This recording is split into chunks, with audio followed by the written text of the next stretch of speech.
Hey, I'm an innocent bystander. They saying I drove a getaway car, but I cannot see. I'm legally blind. That's my story. I'm sticking to it. I'm innocent. Come on this way. Huh? You can see though, right? I'm legally blind. I can see, barely. I'm innocent. I ain't do nothing. I don't know what's going on. All I know is my side of the story. I can't tell no other story. I'm innocent. And Mama, I love you. P.O.P. all the time. Right there's all good pimp squad, baby, for life. Good net hustle. Big shout out to SPI, Spotter Low. You know I'm in the black box. Had to come through, tap in, show love one time. Yeah, y'all make sure y'all subscribe. Stay tuned. All that. Jeter to my good peoples. Gratitude is the attitude. Sure is a blessing to be back in the black box as we blow us a session. Shout out to Byron Blake. You know what? I became a follower of Byron Blake, supporter, somewhat of a fan, not much fan within my DNA fanism, but I definitely appreciated his content. And I have a totally separate appreciation for battle rap in general. And I had no idea when I developed my appreciation for Byron Blake how much of a name he was in the battle rap community. This is things that I've learned as I become more and more familiar with him. However, we share a lot of similar interests when it comes to political perspectives with some of these subjects that come up in these YouTube streets, and Ceddy is no exception to that rule. He's been tagged him as the cop calling Crip, and he's presented quite a bit of evidence as to why he has come to that conclusion, and this will be no different, I assume. Another series of this. I think I'm gonna go off camera because I've yet to figure out how to really do the picture-in-picture on here. I should be able to put myself in the bottom screen and then you know, be able to I'm gonna figure, oh, she knit. Look at that right there. Now, let's see if I do this, what happens if I do this? If there is one thing that we know, is that the See, I don't know. Okay, maybe let me see if I do this. Spam order move down. Okay, with this help? cop calling Crip and I the need to Great learn how to White put. Blood, they go hand in hand when it comes to I'm gonna these figure it out. stories. I'm gonna figure out. See, I should be able to allow what the video to be this big one, and I should be able to be down there in the corner, but I don't know how to really do it. I could be in any corner, like see, look, bam. I could put it anywhere. But how do I make that be me, and then the other shit be it's easier on StreamYard, but I'm gonna figure this out. In the meantime, I'm gonna have to be off camera. Facts. Let's get it. That they like to put on the internet and the fabrication of them. But the other thing that they have in common is their willingness to cooperate with law enforcement, even though they've built careers off of calling people out for cooperating with law enforcement. Now, if you notice, they stay away from each other's actual paperwork. When I dropped the grievance on the Great White Blood, the cop calling Crip was saying, hey, I'm not a guy who's ever been to prison, so I can't speak on that paperwork. I'll leave that to the prison guys. But all paperwork deals with guys going to prison. You never been to prison and you cover everybody's paperwork. So we knew that was an excuse. And as far as the Great White Blood, we can see he's actually called the cop calling Crip out for, you know, the narrative that he was pushing against Young Thug. But that's just because he was trying to get close to Young Thug. They got like some Great White Blood, Freaky Thug Blood collaboration going on. I don't know what the hell it is. But in any case, like I said, both of these guys are known cooperators. Now, the cop calling Crip decided one day after I released his documents, that's what you see on your screen right here. I released police report documents showing that he called the police on his brother, and he had no response. There was no way he could talk himself out of it because he'd already made a video that pretty much said everything that was in the police report. I'll leave a link to that in the comments so y'all can go watch it. So the only thing he was left with was a claim that the paperwork is fake. Fake paperwork. That's all he was left with. So I took to my live and I told you all how to request this paperwork yourself, just because I wanted more people to get copies of it. And then that way you can't tell us that we all got fake paperwork. You could say mine's fake and then people might be like, oh, it's questionable. But if we all go file FOIA requests and everybody's paperwork comes back the same, then, so even though a lot of people like to safeguard the FOIA process, I felt like it was important to share with you all strictly for the purpose of making sure that other people can get their hands on these documents. As you can see here, when it says complaints, requests for assistance, it says that Cedric Adams, age 24, is named and listed as the victim.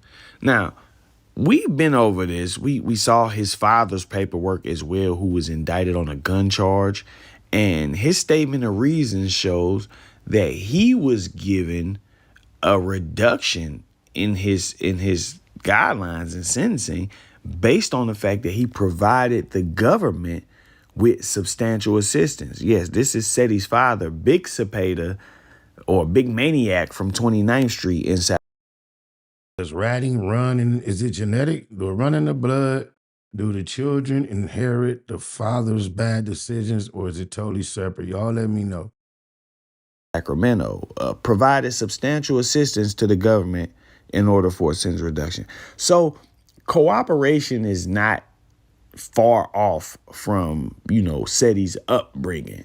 But like I said, he said that the paperwork is fake. So what I'm about to do now is show y'all a response that was received by someone else regarding this FOIA request in this incident where he called the police on his brother. As y'all can see, this is dated December 29th. So this is a fresh FOIA request and response. Well, the request was made months ago, but the response is fresh. And they say, hey, these records that you're requesting, some things are exempt. We can't release them, but we will provide you with the information that we can release in accordance with this Freedom of Information law. When you take a look at these documents, you will see that the officers are very clear about the fact that they responded to this scene because they received a call. In that call, they were told that there was a vehicle collision. A car crashed due to suspects firing shots at the driver. And the reason that is so important for me to emphasize that it was a call is because the cop calling Crip initially said that it was shot spotters that alerted the police, even though Sacramento did not have shot spotters in 2014. As it lists the arrestees, like I said, it goes down and it lists the victims, the person who called for assistance. It shows that this call came in at 10:23, and by 10:31, police had arrived on the scene. Now, this report says that a handgun was used and a Dodge Charger had damage to the front bumper from colliding into the fence. But more importantly, if you look where it says name and age of victim, it lists Cedric Adams. It also lists a woman by the name of Brandy Missouri. Now, I'm not exactly sure what her connection is. This is her right here. I'm not sure what her connection is to this situation, but I do know that the cop calling Crip told us that he was alone. He said that when the crash happened, people came out of the house and he told them to go back into the house so nobody would be able to talk to police. And then he talked to police and he was placed in the police car and he rode around with the police while they looked for a suspect vehicle. Eventually, his brother and these other guys were arrested. maybe about an hour after this whole thing went down. So they had the helicopters out, all of this different stuff looking for these guys. They eventually end up arresting them. The cop calling Crip wants us to believe that this was just some mistake or some type of chance incident. In fact, he says that he was driven by the police car. I mean, he was driven by the car that his brother and them were in. And, he said, I don't know if that's the car or not. If you taking the police on a wild goose chase, you're supposed to say, no, that's not the car. He's saying he was never really shot at. He was the shooter. So saying, I don't know if that's the car leaves open the possibility when you could have just said, no, that's not the car, and kept going around saying, no, no, no. Exactly. And let these people live their life because nobody actually shot at you, at least according to what you said. But based on that small slip of you saying, I don't know, that tells me you were actually riding with the police, attempting to identify a vehicle. Another thing is, the police can't just arrest somebody and charge them with a crime. If you look at the charges upon which the arrestees are held, they can't just be charged with this because you said, I don't know. If you said, I don't know if that's the car, then that's not a positive identification. Just because they pulled these guys over and found a gun on them, that's not a positive identification linking them to the crime and making them the shooters. You see what I'm saying? So even though they got arrested right in this moment, there's no way that they could have been charged with actually shooting at you unless you gave the police information that positively identified them as the shooters. I hope that ain't going too deep or going over y'all head. But We following you. It makes very, very plain and simple. I'm saying this because he would like us to think that he reported a shooting and the police just pulled some random guys over, found a gun, and charged them with the shooting. That's not how it happened. He would like us to think that the police rolled him by a car and said, hey, are these the guys that shot at you? And he said, I don't know. But the police decided to charge them anyway. Shouldn't have said, I don't know. You shouldn't have said anything other than hell no. That ain't them. If you're going to respond, your answer should have been no, period. Point blank. I've been here before.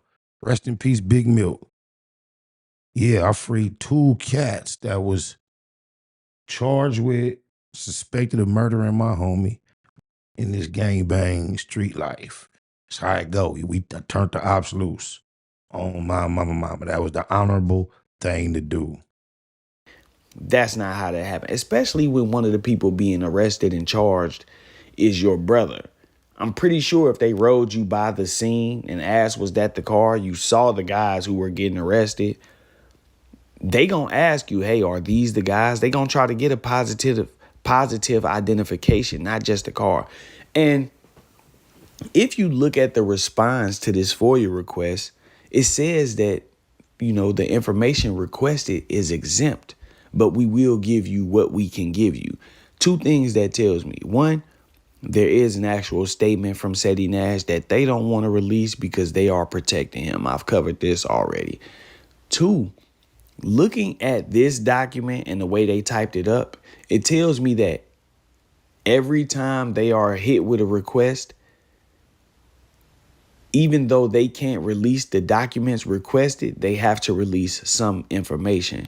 And it seems that the officers who are, looking at these requests and preparing the paperwork, they are the ones who are in charge of typing up this public narrative that you see right here on your screen. So the details will remain the same as far as the time, dates of arrest, but the description of the event may change because it's up to this officer to read what he has available and translate that into something that he can release to the public. And that's why you see small details have changed, such as there is no typo in this paperwork. Remember, in my paperwork, it said somebody pointed a vehicle out of the window, and he was so bent on, oh, that paperwork's fake. Look at that. That's fake paperwork. They put a typo in it. And paperwork has typos all the time. Police officers are humans too. I believe that's where the CS2 back confusion came from. I believe they were just not necessarily a typo. This was a transcription of wiretaps. And these are humans listening to what other humans were saying, not realizing they were being recorded, talking all type of broken English, muffled voices. And I just think they heard whack and either mistook it for back or meant to put whack and put back, either or. But he played on that. But if you look at this one, it gives you a little more detail. It says a vehicle collision occurred because suspects shot at the driver. That typo doesn't exist. But it also released the name of the female. Now, I don't know if they were beefing over this girl. I don't know what happened. But I know that the cop calling Crip intentionally left her out of his mentions when he was telling us this story. Based on what I do know, I'm assuming that the cop calling Crip intentionally left this young lady out of his story because he didn't want anybody to speak to her. He didn't want anybody on YouTube to locate her and possibly ask her questions. She may be willing to talk, for the right price or just for a little bit of fame. And her story may very well be different. Another thing that stood out to me about this is she's listed as a victim with the cop calling Crip, but she was also an employee of the city. She didn't live at the residence where the crash happened, to my knowledge, but she's listed as an employee of the city. She was an employee from 2014 until 2020, I believe, but she was most definitely an employee of the city at the time of this incident.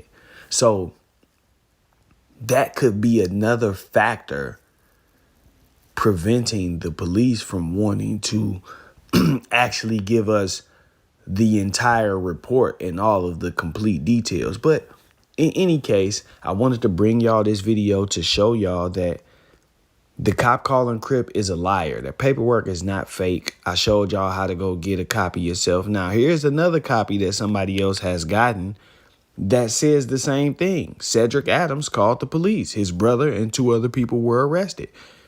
The call, not a shot spotter report, but the call came in regarding a felony assault.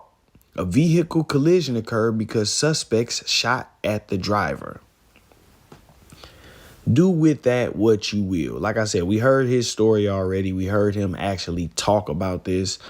I'm going to drop the link for y'all to go check that out. I didn't want to use no clips for this video because I told y'all they attacking my channel on the monetization. They reporting me. They putting copyright strikes. They doing everything they can to get this channel removed or at least demonetized. So that leads me to my next point, which is that's why we raising the money up for the release of the Great White Blood video. Did 1090 Jake really get his face cut while in prison? We are $173 away. We're actually $168 because I just got another $5 donation. So somebody donated 100 and somebody donated. I'll go on and donate to that Great White Blood fund. Where do we donate, Brother Blake? I'm pretty sure you about to give us this information. I might got $1 or $2 on the calls. 5 that put us at $168 needed before we reach our goal. I'm counting this out to y'all like this because I don't want people to think that I'm saying 500 and I end up getting 1,000 still acting like we haven't. And this ain't that. I'm gonna do the video, but because they are attacking my channel and my monetization, I don't want to monetize that video. I don't want to run ads on that video. And so I'm asking y'all to support the movement. That way we can get the content out without running ads. That way, even if they put a copyright claim on the video, which would make them receive money for ads, you know, if it runs ads, even if they were to put a claim on it, I still got paid for it. We support Brother Blake and his cause, so go ahead, get over there and see what y'all can do to bring it. You know, he been on 1090 Jake the Fake Snake for a minute. The Great White Blood. We gonna get up out of here. Jeter, gratitude is the attitude. Yeah, we know Ceddy ain't no good in no hood. Oh my mama. And he better not be good in your hood. Neighborhood. So this what I don't understand. How does a non-Pacoima guy knows what a guy from Pacoima doesn't? I think about what whack. They don't like me because when I say something, it be real, and I'm gonna show you the proof of it. I'm never gonna let nothing come out my mouth that I don't have the proof. So Spider looks at me because we go back to the juvenile side of the county. What the? Big shout out to SPI, Spider Low. You know, I'm in the black box, had to come through, tap in, show love one time. Yeah, y'all make sure y'all subscribe. Stay tuned, all that.